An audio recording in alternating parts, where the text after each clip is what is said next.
Assalamualaikum warahmatullahi wabarakatuh. Perkenalkan saya Mutia Hilyatul Aulia dengan NIM 2404080031. Di sini saya akan menjelaskan tentang praktikum titrasi iodometri.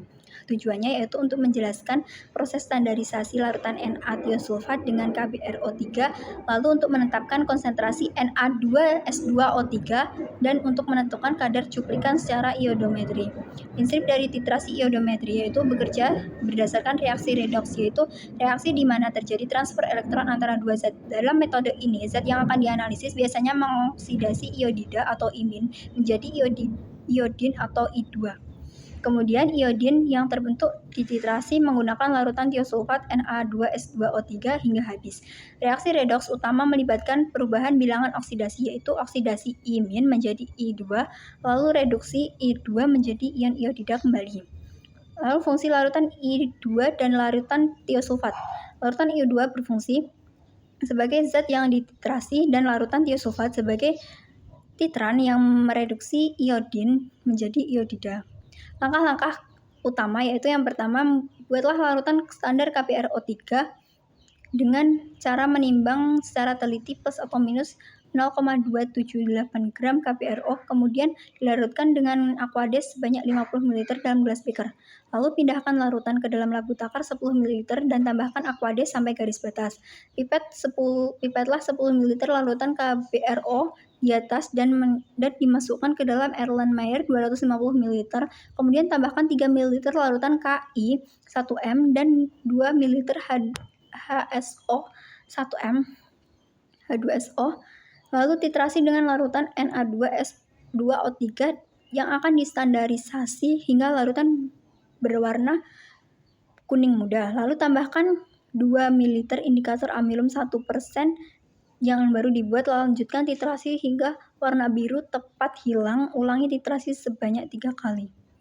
Lalu cara menganalisis datanya yaitu diberikan contoh perhitungan standar dari data volume titran yang diperoleh. Misalkan kita melakukan titrasi iodometri pada sampel yang mengandung reduktor. Maka data yang diperoleh yaitu volume titran atau tiosulfat sama dengan 25 ml, konsentrasi titran 0,01 m, berat sampel 1 gram. Langkah pertama yaitu mencatat data, yaitu data-data yang tadi dihasilkan. Yang kedua yaitu menghitung volume jumlah iodin yang berlebihan, yaitu dengan cara volume titran dikali konsentrasi titran, yaitu 25 kali 0,01 m sama dengan 0,25 mmol. Selanjutnya menghitung jumlah reduktor dalam sampel. Jumlah reduktor dalam sampel dapat dihitung dengan cara jumlah iodin yang berlebihan dikali faktor konversi, sama dengan 0,5 mmol dikali 1, yaitu 0,5 mmol. Lalu menghitung kadar reduksi dalam sampel. Kadar reduktor dalam sampel sama dengan jumlah reduktor dalam sampel dibagi berat sampel, yaitu 0,25 dibagi 1 gram, yaitu 0,25 mmol. Dan begitu kadar reduktor dalam sampel yaitu 0,25 mmol. Hasil yang diharapkan yaitu warna larutan berubah dari awalnya biru tua menjadi akan hilang sepenuhnya menjadi bening. Ini menunjukkan bahwa semua iodin dalam larutan telah bereaksi dengan tiosulfat.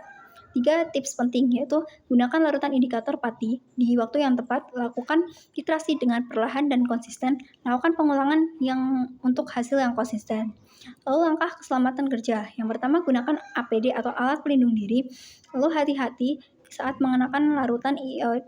mengenai larutan iodin dan tiosulfat, dan jaga kebersihan di laboratorium.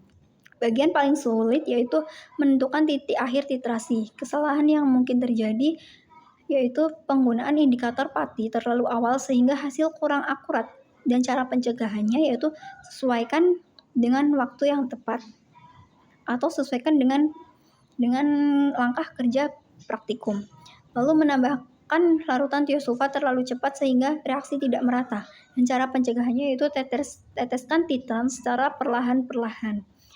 Lalu ada manfaat titrasi iodometri dalam kehidupan sehari-hari, yaitu prinsipnya dapat diterapkan untuk memahami reaksi redoks yang menjadi dasar proses elektrokimia, baterai atau pengolahan limbah.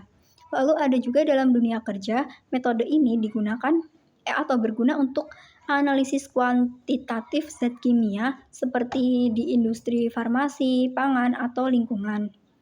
Sekian dari saya, terima kasih.